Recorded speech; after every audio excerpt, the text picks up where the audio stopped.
moving on from the 3-hoop pinwheel that we did in level 1, we're now going to introduce the front cross and later the rear cross onto the 3-hoop pinwheel.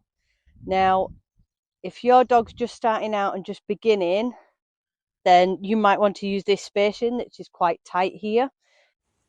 But as soon as you can, you want to increase the spacing so that we're doing this on the 4-hoop pinwheel. So once the dog is showing confidence and you know what you're doing, you can, of course, ping pong between the two just while you're making the transition. So the front cross is where we start the dog on one side of us. So it's a handling manoeuvre. So say we start the dog on the left-hand side, but the next part of the course needs us to handle it from the right-hand side. So we're going to cross with the dog in our sight at all times, hence why it's called a front cross. So we never lose sight of the dog when we do a front cross. With the faster dogs, you probably are going to need a little bit of distance because otherwise you're not going to have time to get your front cross in. So I'm going to do this with Blitz today. So we're not cueing our hoops. We're starting off on the left-hand side. Okay. And we're going to turn and we're going to reward from our right hand. I'll show you that again. Okay.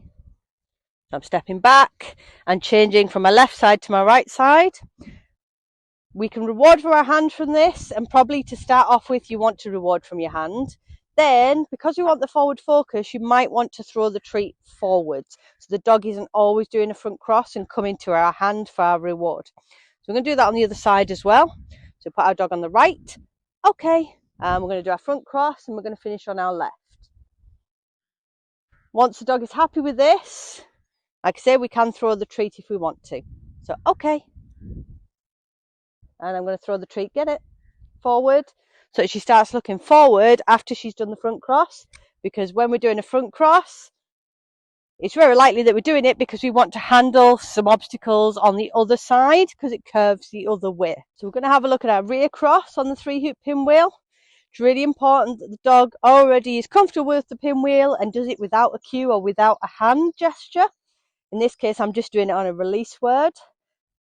For the rear cross, the change of handling side happens behind the dog. So it's the same principle. We might be handling them on the right side and we want to change and then handle the next sequence on the left hand side. We need to change handling sides. A rear cross is one way of doing that. You're potentially going to use rear cross much more often on hoopers because your front cross, you need to be a huge distance away from the dog in most instances to be able to use a front cross, especially on your hoops. And this time we are going to use a directional because the dog isn't turning towards us. Most dogs, given the choice, will naturally gravitate and turn towards us. Here we want the dog to turn away. So we're going to use, in this instance, she's turning to the dog's right. So we're going to use a right cue. I'm going to go right and then I'm going to use my outside arm. I'm going to flap it. One of the instances that we'd use our arms would be flap it in the rear cross. When they're doing the nice easy pinwheel, we don't want to use arms and get us into trouble and point in different ways. And it depends what the dog is looking at. The dog's on my right hand side. I wanted to turn right through the hoops and then I'm going to change to my left side. So right. Yes. Again, you can throw your reward out. It doesn't have to be rewarded from your hand. But to help them understand the change of sides, the change of hands, you might want to start out by rewarding them from your hand. Right. So I'm wafting my outside arm to help her turn. I'm going to do it from the other side. If your dog's struggling with this, you can stand a little bit closer to the hoops. Yep, and position the dog a little bit closer to the hoops.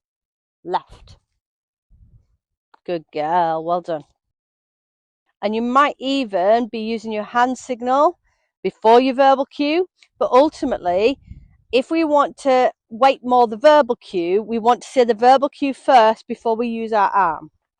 Now she's used to me just using my verbal. Left.